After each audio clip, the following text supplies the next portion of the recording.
Chiều nhỉ.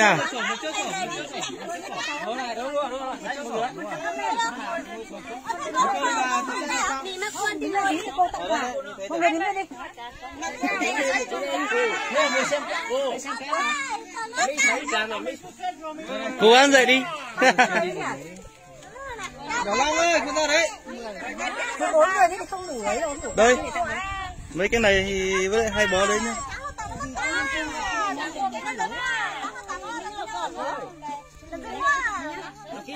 Dạ. Tôi tặng thôi.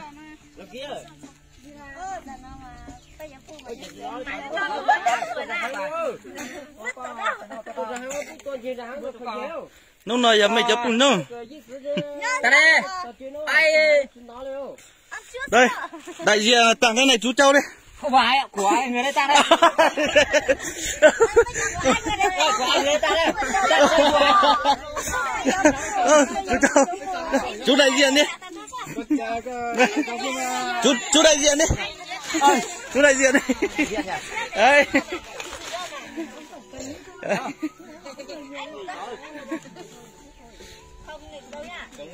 Có thì chung nhau. Tháng 3 này, tặng cho các bà lại gia đình. Đây, vậy.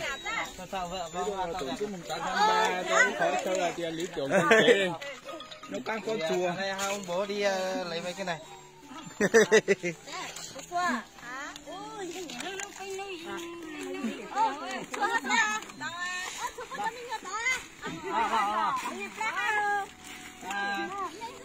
Thưa mọi người nhé, cô đây là cô tên là Vũ Thị Nga, cô là trưởng phòng kinh doanh của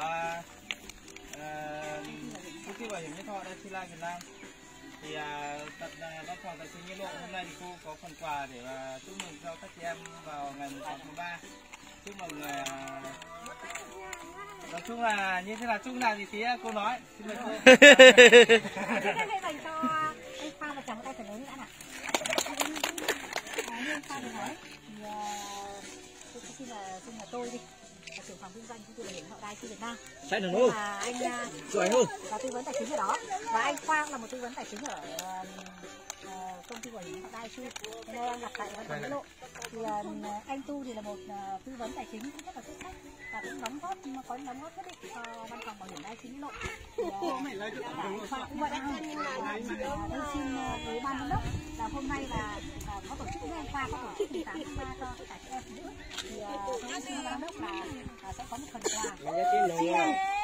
tri ân tất cả những người mình nhắc trên một qua là người thân, người nhà và hàng xóm bạn bè của anh Tu và anh Khoa. Ban nhất trí đồng ý. Nhưng mà cũng khỏi anh Khoa có khoảng 10 người phụ nữ thôi. Tôi một xuất quà.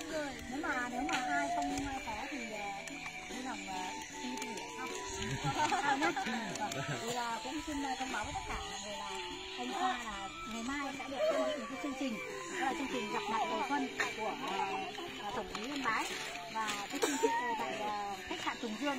Sau đó là sẽ kinh doanh để nói qua rằng là có một diễn giả nổi tiếng về chia sẻ kinh nghiệm trong kinh doanh. Thì ngày mai anh Khoa sẽ tham gia cái chương trình đó và nghỉ là Khoa chỉ đi một 2 tháng về đấy. Bởi vì di chuyển ra ngoài Yên Bái và lên Thác Bà phải tổ chức 3 chương trình. Và thực ra thì là cái gì nó cũng phải có sự công bằng. Thôi cái này đại diện nhận. Không, cô tặng đại diện nhận. Tặng tất cả mọi người. Bởi vì là ở đây thì là những người nào đã là khách hàng của Daxila thì sẽ được tặng một phần quà riêng đặc biệt. Và những người nào chưa là khách hàng của Daxila thì sẽ tặng một món quà còn lại để tri ân đúng rồi đó. Thì để sau này mình chúng ta cũng mong muốn là lan tỏa cái bảo hiểm đến với mọi người để mọi người hiểu về nó thì mong muốn là mọi người sẽ được tiết kiệm và bảo vệ cho bản thân mình. Thì bây giờ sẽ xin tặng. Ban nãy thì là Mỹ có rất là thích cái túi này. Đây là mình sẽ tặng cho Mỹ. Và đây là món quà này sẽ để tặng cho thầy. Thầy cũng là một tư vấn, là một khách hàng VIP của. Đây cái gì đây? Thế là một cái món quà là tặng cho Thời Thị Trà. Đó là mẹ của Mỹ và cũng là vợ của tư vấn Giàng A Tu. Tư vấn Giàng A Tu là một người cũng rất là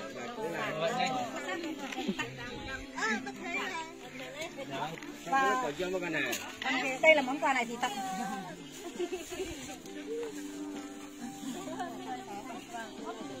Đúng đấy, bảo vợ chồng này cố gắng kiếm tiền để tham gia một gói đi. Không cho ai nhưng mà cho Ai chưa có thì mình sẽ về lại xin ban giám đốc gửi sau nhá.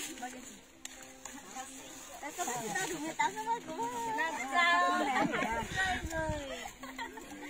chứ có tao 18 mất cả.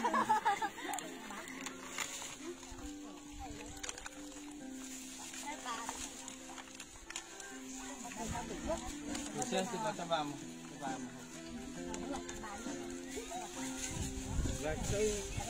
Hết chưa? Chị đến Đấy. chụp ảnh làm ăn với chị em chị nhá. Cô vào tổ dứa này, tổ bà ấy.